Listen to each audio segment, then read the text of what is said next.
Oh, g'day, James McOnie, Mashy. Happy Friday. Oh, happy Friday. Kia ora, kia ora. What's going on? Dillies.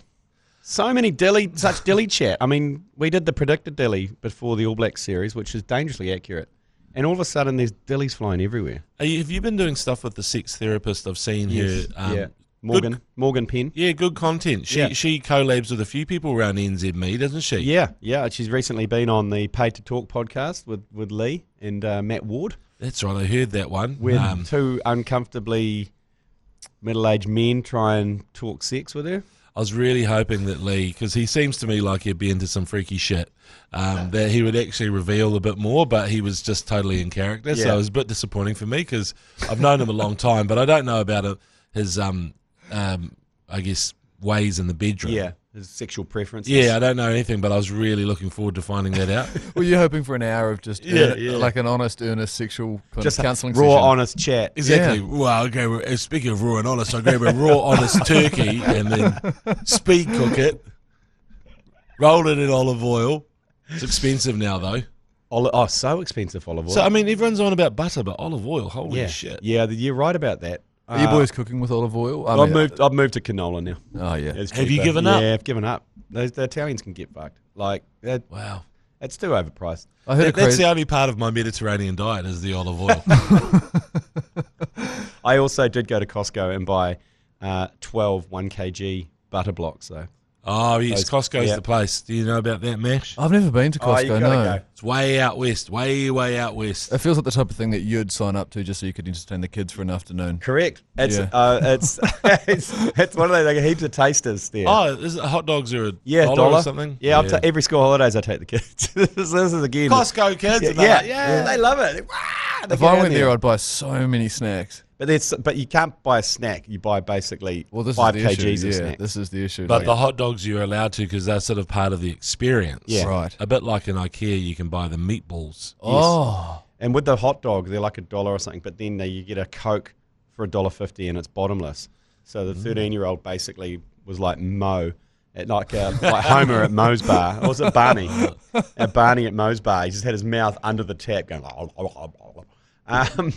But yeah, are you following much of the dilly chat that's going on in the WNBA? I've seen parts of it. Is that the green dilly we're talking about? Yeah, a third one hit the tower yesterday, and apparently there's the rumour of a fourth one hitting the tower. But apparently there's more gambling going on. Are you saying this is an Al-Qaeda attack? Well, we compared it to that because the headline in the States was second dildo hits the court, and the first comment was... Bro, making it sound like it's like the second one hit the tower. Anyway, God. There's more money being gambled on the chances of a dilly being thrown on the court than people betting on the actual action on the WNBA. I've been searched for a lot of things in my time going into stadiums. I'm sure you have as well, G Lane and Mash. But the most, I guess, intimate search, thorough search I've ever had was in France. I pretty much got manhandled and frisked and fully... hopawadi'd, I'd say, by the guard. So it would have been very hard for me to get a dildo into the stadium in Nice. Well, I mean, it would have to be quite a solid, and it depends if it was, in a flaccid state. Do dildos come like that? No, don't think so. I don't think so. I'd have to go in fully like, sorry, I'm really excited about this game. Just your eyebrows up. This is a big deal to me. I love rugby. I need to sit down. Yeah. But have you been frisked by a French guard before? No. Well, Jesus. One just came flying in. Yes, so, I mean... Well, that's quite flaccid, isn't it? That's not... That's not flaccid. No, sorry, how do you roll? Oh, no, you can get that in. You can get that in. Because apparently in WNBA now, they've temporarily banned people bringing in bags. What kind of bags? Like just, dildo bags. Handbags. Oh, I see what you're saying. A bag of dicks. A bag of dicks. So you can't smuggle in a dilly in your handbag. Surely you're smuggling a dilly in your pants. I actually don't approve of dildos being thrown at WNBA games. Good for you, bro. I don't approve of that. But I do approve of it getting thrown at a lot of other places, including at politicians. Stephen Joyce, I approved of that dildo. Did you see the Auckland... boom. Did you see of approval? Did you see the Auckland Club Rugby finals? Did they throw a dildo? Did you not see that? The celebration at the end. Oh, yeah. As they raised the trophy. Ponsonby. Grab a tech. It was grab a tech. Grab a tech. Oh, it was a lower grade. They raised the trophy. Div 2. All this spraying everywhere, and then just down the front of the camera, this thing goes... Well, congrats to Grammar Tech, probably the best thing they've done in years. But the thing is, I don't mind that. So I don't mind men's club rugby, yes. I think All Blacks, yes. Yep. I mean, the James McOnie stamp of approval is something that we need to. What is your thoughts then on the cock on the field when the French play? As long as that cock is okay afterwards, I'm okay with it. I like that sort of tradition because it's always been something like it's from back in the day, and I'm hoping that kids like your son was at the game. Yes. Did he get excited about the rooster on the field? His highlight was seeing the cock on the field. Yeah, cock on the field. So for a kid, if they're getting the thrill that I got when I was a youngster of seeing a cock, then it's great. All he could talk about was how they got that cock in. He goes, how do they do that? And I was like, I don't know, maybe in their jacket. He goes, you can't put a cock in a jacket. Yeah, I know. And so the whole chat was around how'd they get the cock in? Well, imagine if it was a cock and a dildo at the same time in Hamilton. Oh, that would be some sort of a weird inception, wouldn't it? Yeah. Is it an organised thing? Is it an orchestrated thing? Or is it someone going? Is there a French person going up to the? No, it happens quite a lot. Trestle table and opening up the chili bag, and there's a cock in there, and then the security guard gives you a wink and goes, "All right, mate." I think you'd need an inside man, wouldn't you? You want to bring it in the team bag or something. It's like what we used to do to Vittori. We used to make Vittori take in dozens of beers in his gear bag into cricket grounds. Isn't there a sex toy that's an egg? So you could have a which came first, the chicken or the egg argument. Vibrating eggs flying on the field. Ardie picking up, going, what the hell? Oh, someone's left there, buddy. Probably interfere with all the comms for the ref and the touch judges as well. Yeah. Angus Gardner, this must be yours, mate. What about those ones that kind of vibrate with the remote? You know, you can kind of control it from 150 metres. That would be fascinating. Yeah, you can make it dance across the field. Well, they do have those toddler races now. If you had like a vibrator versus an egg across a field, which is the first rugby team? Because we're trying to get crowds back to rugby. Yeah. Yeah, you're right. I mean, no idea is a bad idea when it comes to crowd engagement at the moment with rugby. Anyway. Okay, let's get into it. Live from the Export Beer Garden Studios. This is the Agenda Podcast for Friday, 8th of August. The Agenda Podcast, the home of sporting nonsense and claptrap. Brought to you by Export Ultra. I don't know about you, McOnie, but every single Wounding Crusaders fan has sent me the same thing yesterday over and over again. Richie's coming back. It's coming home. It's coming home. It's coming. Richie's coming home. It's coming home. It's coming home. It's coming. Richie's coming home. Oh, for the All Blacks. Exactly. He has no concern about what he's doing for the Crusaders that season, mate. He will be in a combination of cotton wool of those, those inflatable packs that you put around your bottle of spirits or whatever to take it. Yeah. He'll be in that. He'll be in a bubble suit, whatever. Oh yeah, like duty free. Even bubble wrap. Like he'll just be whenever he's tackled, it'll be go pop pop pop because he's like Razor's got him wrapped up. Yeah, so he's coming back in July next year, and that he's committed to the 27 Super Rugby season. So he's cashing a cheque in France for the rest of the season. That's about to happen. Japan, sorry, that's about to happen, right? Is that what you were saying yesterday, Joe Jerry? And then he's going to come back just in time for All Black selection. Yep. And then he might play the Crusaders the following year. Yeah, and then the following year is a World Cup year. So he's only playing Crusaders for 2027. Yes, so he can play World Cup. Yeah, so he can play World Cup, and he'll be back available, a bit like Lester Whanganuku right now, who's playing for Tasman, and will play his couple of games, and then he'll be into the All Black squad. Do you reckon? Find me an igloo. This year. Absolutely, this year. Oh, interesting. That's come out of nowhere, but we haven't talked. I didn't think that. Didn't you? No. But I mean, he is back. He's and back. Razor wanted him back. Oh, is he enticed him back? Is that? Oh, 100%. Lester is back, and he is the power winger that he's been looking for. And I mean, he could play centre, but old Billy Proctor has been doing good things this year, so I think he's got the inside running to play centre at the moment. But Lester, he's been at Toulon, I believe, and he's been carving up, and he's still. I mean, he went so young. He's come back young. Yeah, we haven't talked to you about Simon Parker.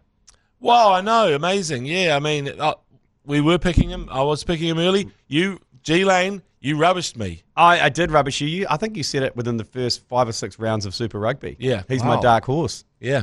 let's get the audio up, Joe Jury, and make me look good. Nah, it's all right. But I did pick him early, and I think size is a factor. He's a big unit. He's not as big as Peter Steph du Toit, but he is like a proper big number 6. And I think they've committed to that because that's why Tupou Vai has been playing number 6. I saw him yesterday at Sky, and I went, how long are you going to play number 6 for, mate? Until bloody Wallace comes back and goes, fuck off, I'm running out. I'm running that channel. That's me. And he goes, yeah, pretty much. Because, you know, like, even though Wallace is not a big human or a big tall human like Tupou Vai, I mean, he is that wide channel. Oh. The wide channel. Where the number 6 is allowed to roam. Is Simon Parker's biceps big enough to play number 6 for the All Blacks? Because that was, to me, is a sure sign. You got the likes of Kano. He had big guns. Jerry Collins, he just did guns all day. Liam Squire was pretty big guns. Yeah. Liam Messam had pretty big guns. Yeah. So has Simon Parker got the pythons? I haven't had a good look at his python. I haven't. Oh, okay. I'd like to. Yeah, because I think it's a sure sign. You go, he's a goodie. He's a keeper. Yeah, I mean, he's a keeper. Because you look at like Savage. Don't give it up for Savage. Have you seen the size of that guy's biceps? No, that's crazy. Yeah, they're just like there's no jersey that can contain him. Tom Savage, playing for Harbour now. Sorry, I thought you were talking about the guy that sings the Messi hip swing for a second. No, exactly. You need to explain Tom that Savage. Tom Savage, Moana Pacifica. Lot. No shorthand G Lane. There's people out there who need to know who you're talking about. Tom Savage played for Moana Pacifica. Played lock, captain, Englishman. Yeah, Englishman. He now plays at North Harbour. I still don't know. Is he angling for a New Zealand call up? He's got the big ears, massive guns. I think he can't. I don't think he can qualify because the stand down would be. Well, it's going to be tested. He's been here for a couple of years. It's going to be tested because I think Miracle Whailangi, I think he is being courted by New Zealand rugby, and he's playing for Hawke's Bay instead of playing for Moana Pacifica in the Pacific Nations Cup, which means that the longer you can, because you can switch nations, especially if you've got parent or grandparent qualification, you see.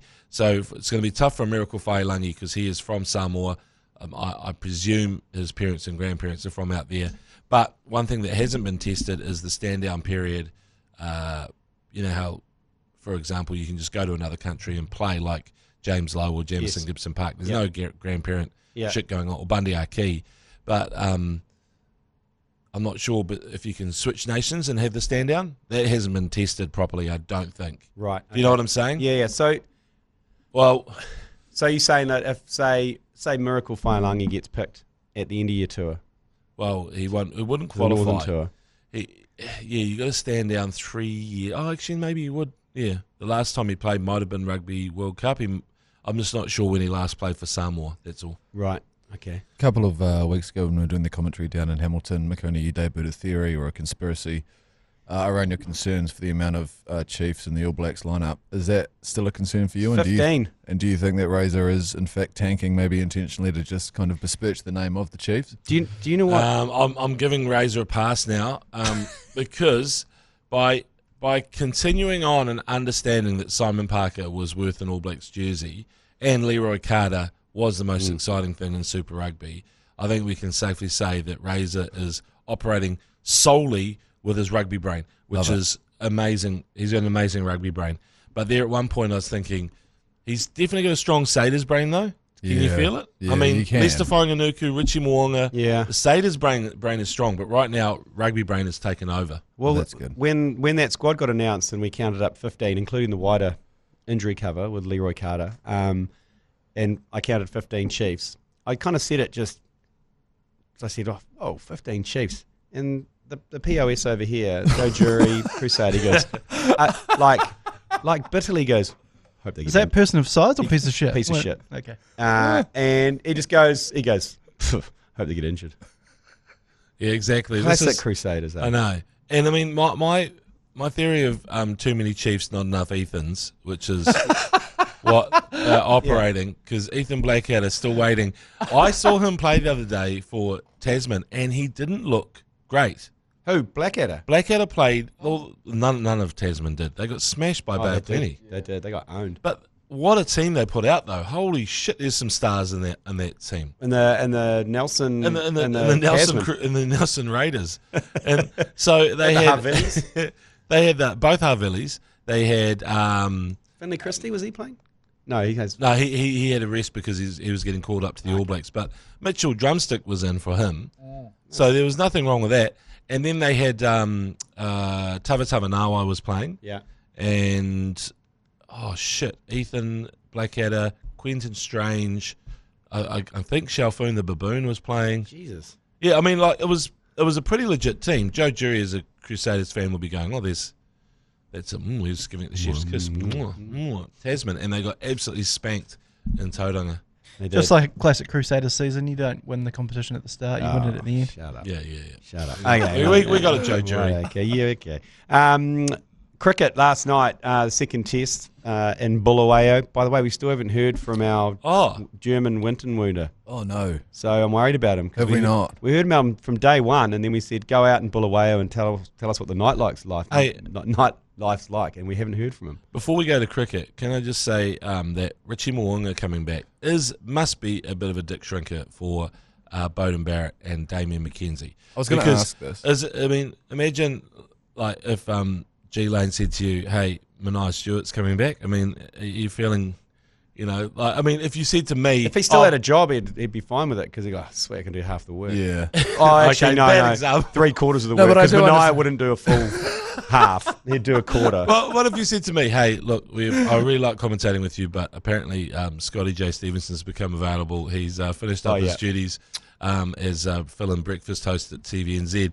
So I just want his silky voice and his and his like and his a light and shade that he provides in every commentary. I just want him beside me. I want him inside me. And the whole thing is like beside me. Me. Yeah, sorry. And then it's a bit like that, And I'll be like, but I've been serving you so well for the past few years. What's Scotty J. Mo'unga got that I haven't got? I'd never do that to you, James. So does Scotty J. Mo'unga walk straight into the starting lineup then? Scotty J. Mo'unga. I think he does. But are we going to get back to the twin pivot situation? Are you going to have Manai Stewart and James McOnie back at fullback now? Well, you could, but the thing is, I currently can't run. This is the issue, G Lane. So that hurts. No, the thing is, I reckon that if you had me and Manai in the backfield, comms would be good. Yeah. But we'd need some wheels. So I'd say it'd have to be me, Manai, and Will Jordan. Okay. Jordan can do my running. Okay. The Pants Man. There's a Pants Man coming back. Joel Harrison. What an ACC team. But this is the whole thing. You bring someone like that in, surely you're thinking, okay, as an athlete, you should be going, okay, bring it. I'm confident in my own skills, but right now, you know that it's like, I think Razor is closer to Richie Mo'unga than Andy Farrell is as close to Owen Farrell. There I said Father, son. Okay. Okay. But let's just be honest. I'm scared we're going to have the same argument again like we had. Remember the twin pivot conversation when they're going to try and make room for Beaudy at fullback and Mo'unga at first five, and the Herald will just put a headline, twin pivots back. Everyone will panic about twin pivots. Everyone will be saying twin pivot, not knowing what it is. Ross from Friends will be going, pivot, pivot, pivot. You know that episode? Yeah, I know that episode. It's moving a couch. Is it the couch down the stairs? Yeah, it's it. I've seen that. Yeah, it's good. And we do like twin pivots at some point, but I don't like even the chat. Like, did you watch the breakdown? Bloody good show. Mills and Goldie and Kirsty and. If it had subtitles, I would, because it's always on Beaver and over the top of Joe Jury's head. That I don't have the sound on.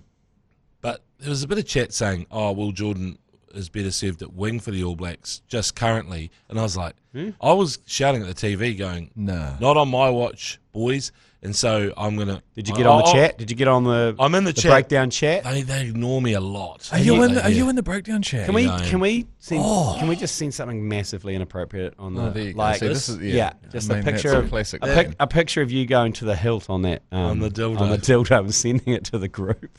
It's a hell of a way to get cancelled, and then go. This is what I think of your Will Jordan wing idea.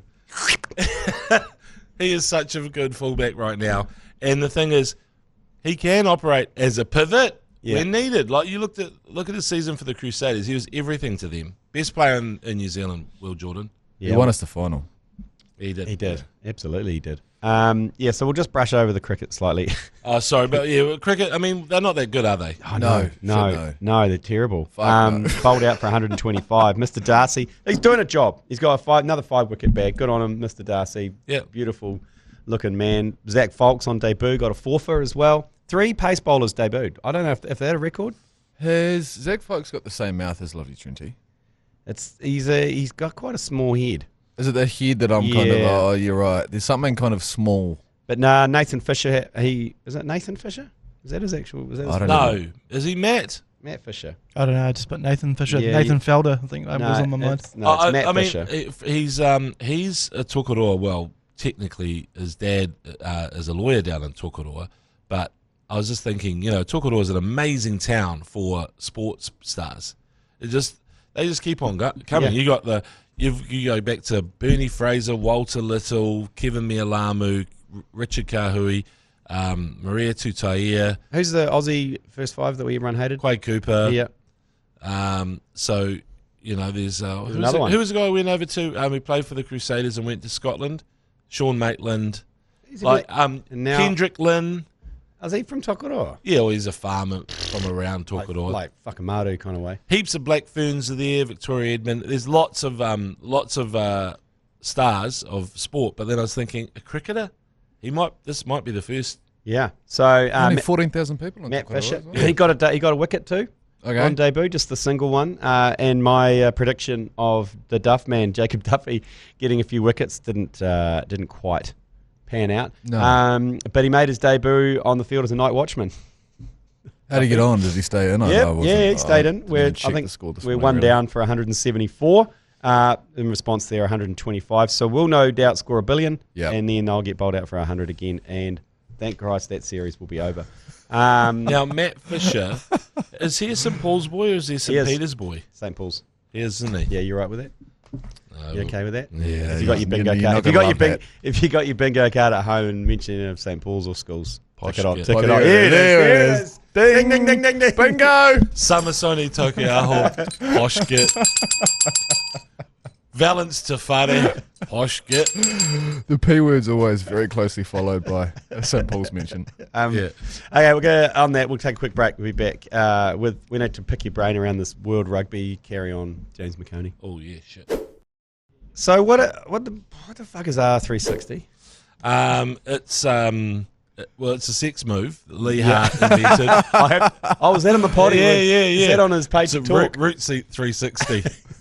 But it's a Mike Tyndall has pretty much collabed with the Saudi government. I mean, it's one of those collabs where you go. But I mean, I think when you go back, the royal family and the Saudis, they hang out a bit because they're toy. They're toy, yeah. Because didn't Charles help do some frickin' deal back in the day? There were tapes about anyway. He spent some time in the Middle East. You know how the Saudi money.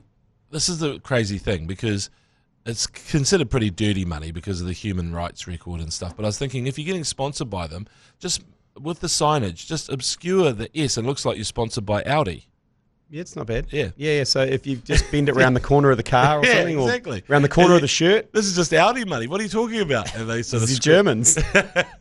Isn't it okay? Is Germany okay now? Anyway, so yeah, they're throwing a whole lot of money in. It's going to be a bit like Sale GP of rugby, where it goes, it's travelling roadshow, and they're going to play in these big stadiums, Nou Camp in Barcelona, Tottenham Hotspur Stadium. So like the Sevens, but 15s. But 15s on the road, cruising around, Sale GP vibes, like all these teams supercharged with big stars. And of course, they've got so much money to throw around. It was interesting, and they said an All Black turned down 12 million this year before signing on for New Zealand Rugby. And I was thinking that must be, well, if that's accurate, then Damian McKenzie signed on in March. So maybe he was one of the guys that turned it down. But I figure McKenzie and Barrett would be big targets for them. Ardie Savea, just given his age and stage and stuff, like he's easily going to get to another World Cup. But then going to a World Cup is a gamble, and you just don't know what's going to happen. But if someone says, here's $12 million, well, you know that's going to happen. Fucking hell. You're getting paid 12 mil. The other thing is with Live Golf. Golf. Is that like 12 mil just for like a couple of years, or? Yeah, I think it's for 3 years or something like that. I don't know what it was exactly, But I was just going to say, you could get an entire rugby team for just a sign-on bonus of one golfer, because weren't they offering $100 million sign-on for one golfer? So this is cheap for the Saudis. Rugby is cheap. And rugby hasn't seen money like this before. I think people are going to... Like, $12 million is fucked, man. It's for like a rugby player. It's like when they first started, when Super Rugby first started, when went professional overnight. Yeah. And Eric Rush tells a great story about how he signed his first professional contract and he just immediately went to the Gold Coast with his family and blew it all. Yeah. And he was just like, in his description, he goes, it was just too much money. Too much. How's it going to be perceived within the rugby ranks? Like, is it going to be like in the English Premier League, like when you move to Saudi, that's almost like a thing you do later in your career to cash in? Is that what this is going to be, or are people going to go actually in their prime, do you think? McKenzie? Yeah, that's a good comparison, I reckon, Mash, but the difference is that you can buy these rugby players for a lot cheaper. Yeah. So they've already said that 4 South Springboks, high-profile Springboks, have gone over. So high-profile, I mean, if they're saying that, then I'm guessing they're in the 23. Yeah. That won the World Cup or will play, against the All Blacks in a couple of weeks, that level. And, of course, you look at the age. I think it's going to be an age and stage thing. The prestige of Test rugby is massive, and it's what keeps players playing the black jersey and all that sort of thing. But would the prestige of Test rugby take a hit if all the top teams were missing 4 or 5 players? The answer is, yeah, it would, but not drastic. But if they lost 10 players each, then the prestige would get absolutely smashed, I think. Do you think they need a commentary team on this league? Just putting my hand up. Yeah, I mean, we're cheap. Speaking of cheap, I will take Saudi money only if I'm allowed to start women's rugby and gay rugby in Saudi Arabia. Okay, you're not working for them. You are 100% on the bench for that one. This is where Scotty J comes in. Yeah, exactly. You've just written your own death warrant there. Like, I'm not taking you to Saudi, and then you go, excuse me, Sheikh, do you mind if we start a rainbow league and a woman, and you'd be like, off with his head, and then I'd have to call Scotty. Well, that's my rider. That's your rider. That's the deal breaker. Does it have to be televised? Does anyone have to know about it? Because I can probably do it in the background just to keep you happy.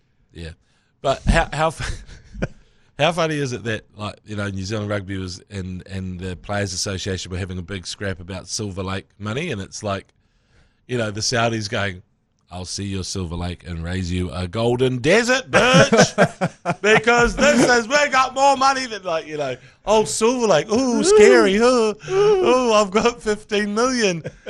And they're like, go fuck yourself, we've got all of this money and oil. And that's like when Trump went to Saudi, because he thought, because he obviously thinks he's a bit of a big swinging dick when it comes to wealth, and he went over there and Oh,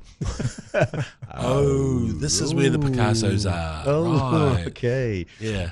Hey, on the same subject as rugby, your favourite sports writer, the Northern Wounded writer, who loves just winding up Kiwis from the Northern Hemisphere, Stephen Jones, done as usual, fire up the rugby lizards in New Zealand by saying the Lions should not go to New Zealand in 2029, suggested it was time for a change to the historic tours. The Lions are scheduled to tour here in 29. He says they're better off touring France and maybe playing Italy.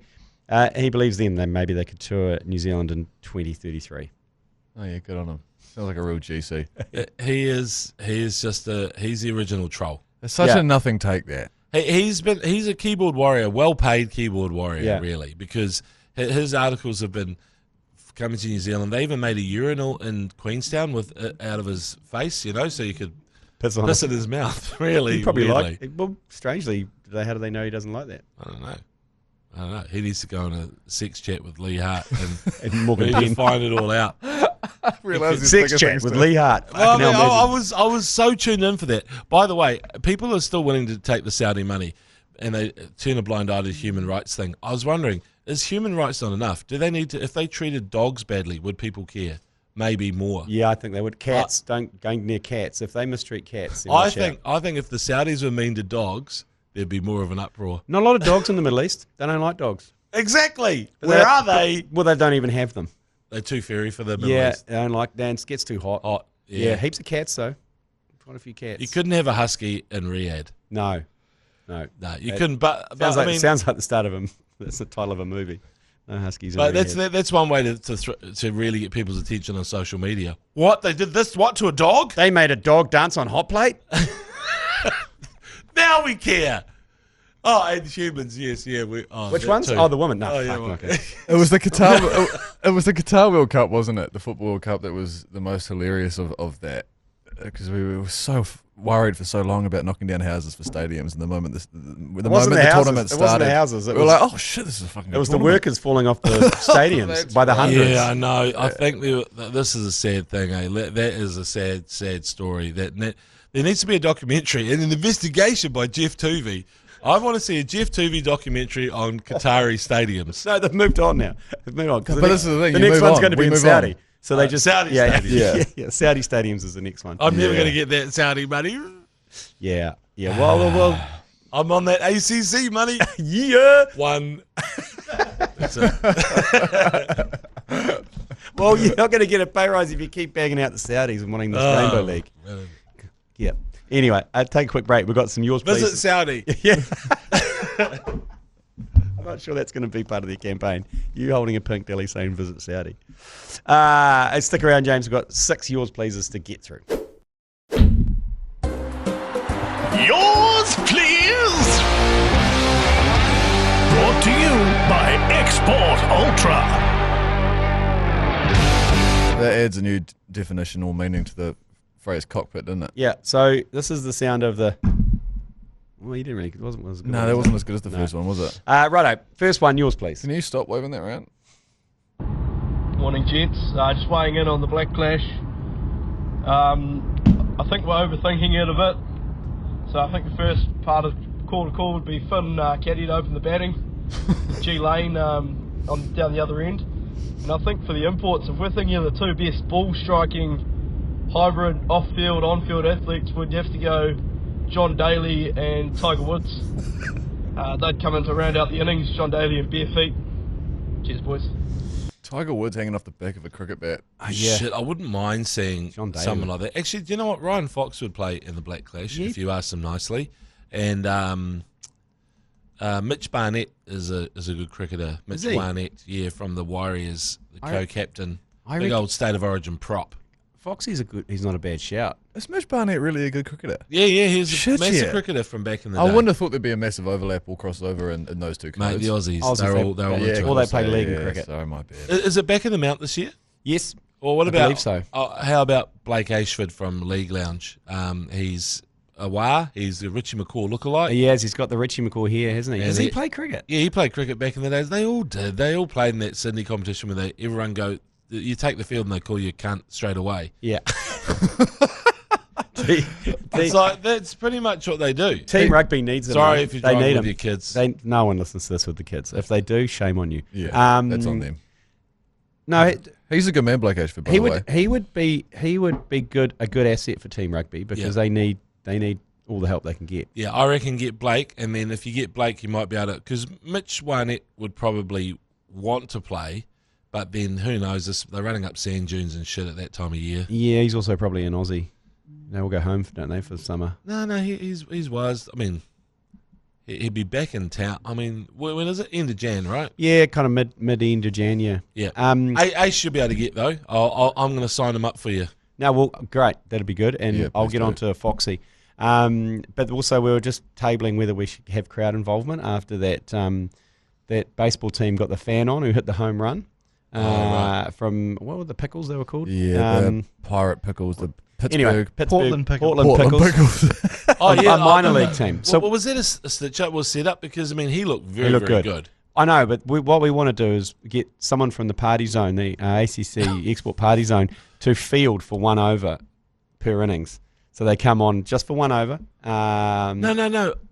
Don't have him field. Have him bat. Nah. You reckon? Because we were nervous about. We were nervous. Yeah. No, because what you have to do is it has to be spin. You can't bowl quick to him because if you don't want to hurt him. But even if you watch someone who hasn't played cricket or hasn't played it for a while and can't time it, it's like watching How To Dad bowl. It makes you hate cricket. It doesn't matter. You give him some autumn leaves. Just get someone get Scotty J. Stevenson in there to bowl some nice autumn leaves. Droopy. No, I think if they took a Fatty Vorton type catch, the chances of that would be quite funny because they'd be in a party shirt, probably jandals. Well, how do you know the ball's going to go to them? I'm just saying, at you least don't. you know when you're batting, the ball is coming to you. There's jeopardy. There's going to be jeopardy in the field. I'm overruling you. I think if you have a batsman, I don't think they'll allow it. No, you just like, I mean, in the end, there are, what do you call it, like social leagues where it's no pads, only spin. Have you seen that before? Yeah. The Tonk League. Yeah. So it's no pads, only spin, and so you could take someone out of the crowd, chuck some gloves on them, and they'll be sweet. In fact, you could give them a front pad because that's what happened when you're at school, at primary school. You had the front pad. To share, you give them the front pad, and then you just go, hey, here you go, and you got to give them a box, maybe an ACC special. No box. If you got spin, well, he's going to keep the box. You don't want it back, do you? No, but that's a good point. I think spin or she. But the thing is, if you let them, it's just an interlude in the middle of the game. It would be quite funny where you just have a wasted super over, a drunken super over with a fan wielding the willow. I'm into it. Okay, Nash? Next one, yours please. Yeah, g'day, mate. G'day, mate. I don't know about you guys, but for the past, fuck knows, I've had a question drift through my subconscious just asking me who or what the fuck does Razor Robinson look like? He's just got that face, if you know what I mean. And I found the answer, and with all due respect to the man, by the way, he looks like a bird of prey. Razor Ray, bird of prey. Right, mate. Okay. Is there anywhere he's going with that one? But, do some research. Well, a bird of prey, so you're looking at like an eagle or a bald eagle, a kind of a hawk, falcon. Yeah. Oh, yeah, he kind of does. I don't want to get myself into trouble here because I love Razor, but he does look a little bit like Alf. Yeah. Alien life. Yeah, form. yeah. That's a Oh, that's a baby of the 70s kind of on that one. Can you Google ALF Alf. Okay, Yeah, I'm going to do Alien, that. I thought you Alien were life talking form. about. Loved eating cats. I thought you were talking about Elf Stewart there. He'd be cancelled. He'd be cancelled these days for eating cats. He was a bit of a sex pest, wasn't he, as well? No, he wasn't a sex pest. Oh, he was yeah. he was a bit creepy. He was a bit creepy. Oh, you say shit. that. You say that because of his hair, right? That fringe that comes down. Well, the there's front. a lot of things going on in there. I mean, Google it yourself. Yeah, we'll go with I the know. hair. It's just the hair. I'll Google it for you. Yeah, no, that hair is really something. Big, beautiful eyes. He's got lovely eyes, Razor. I've always said that. Can move well. That is the hair. It's the hair does play a big part. There you go. Look, Yeah, look. I know. I've got the same one. Once you see it, you can't unsee it. Joe Jerry, don't you dare put this up on social media. You can put the photos up, but don't. Even if it traces back to me, holy shit. Okay, next yours, please. Good evening, cocksuckers. Oh, I'm here watching the Zimbabwe versus the Black Caps test that stopped the nations. I was wondering, would you rather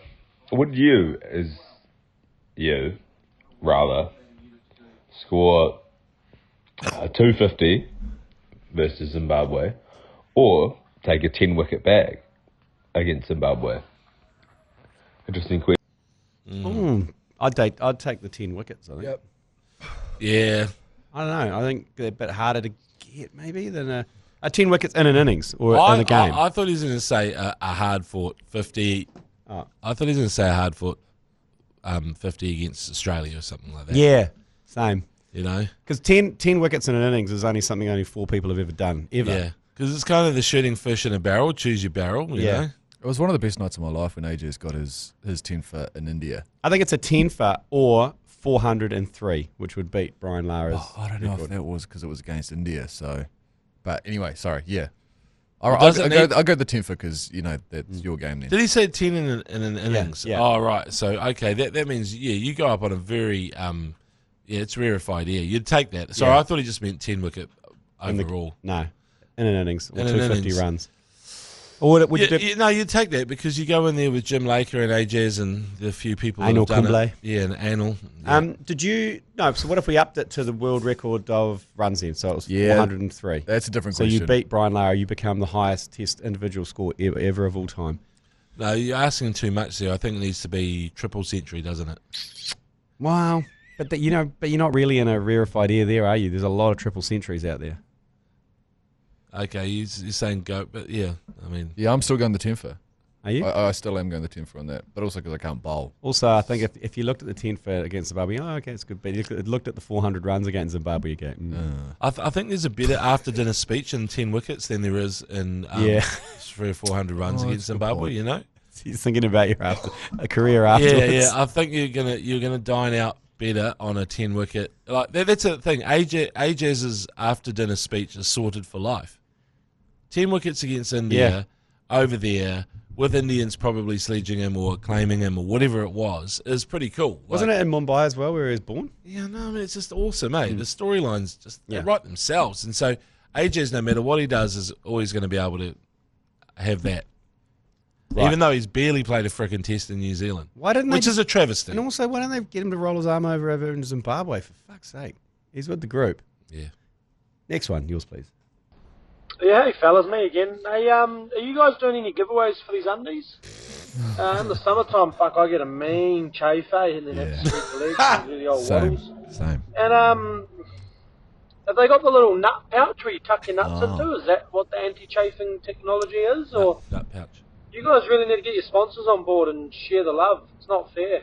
Hey. Share the love. Love you. We are going to share the love. We're just waiting for the stock to arrive of our Bonds Chafe Off undies, which have got little built-in kind of bamboo fibre panels on the inside to stop the chafing. Matt Heath was concerned that the bamboo might start growing. No, I can assure you that's not going to happen. That's not going to happen. But it's to do with our Bonds Chafe Off versus series. When has bamboo ever stopped chafing? I mean, in the history of... Well, we'll get you a pair of undies then, James. We'll get you a pair of Bonds, and you let us know how you go. It's all right. I mean, I suffer from fat man sack quite a bit in summertime, especially. Mainly kind of run that perennial kind of. Is fat man sack the same as jock itch? Yeah, same thing. Because I suffer from jock itch. A little bit of sweat and a bit of rubbing. Well, you know, I've got zero thigh gap. I mean, like basically, if there was a flood, you could probably stand me in front of your front door and nothing's getting through. Yeah, that's good to know. Actually, you're human dyke. Yeah, human dyke. I am the Irene Van Dyke of the ACC. Okay, next one. Let's get at it. We'll get you some Bonds anyway. We'll get you some Bonds. A three-parter to finish off with. Okay? For fuck's sake. Buckle up. Afternoon, Finn and Joe. Canterbury's a shithole, but it's better than the Waikato. Hey. Okay. Willie the Waiter tattooed on your ass. G Lane's probably got one. Hey. Cowbells, the fucking guy with the chainsaw. Fucking hate the Waikato. Anyway, heads up, or antlers up, to Pat Plant, Jezza, Rod Hamill, and Borry. Love you guys. So, Joe and Mash, I really didn't want to give you a drive-by, and I don't think I did, but I really want to give a massive drive-by to all the Waikato supporters. Okay. Wankers. Oh, my God. Fuck you. Is there another one? Fucking wankers. Is there another one coming through? Like, you get it there with the cowbells and your fucking the Waiter tattoos, and you go to fucking private schools. Fuck you all. Yeah, the whole of the Waikato. Fuck you. Bye. Is this you, James, with a voice? By the way, please don't play this to Derek Maisie, Dwayne Monkley, Guy Coleman, or Sam Coleman.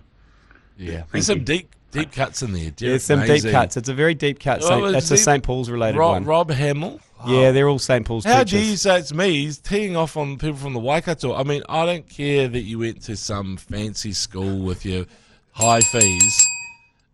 The fact is that you're a Waikato man and you are my brother. This is Where do you think he's that's from? a drive-by shooting, G Lane. It sounded like Dylan Cleaver on the field. So you didn't get someone from the Naki. Yeah. Naki have got a bit of a chip on their shoulder, haven't they? Is it since the Super Rugby, the break-up and the get back together again of the Chiefs and the Hurricanes? And That's Cleaver after a few drinks. Play the start of maybe one of those things. You can hear it. I don't think he knows the deep cut, though. Finn and Joe, Canterbury's a shithole, but it's better than the Waikato. Nah.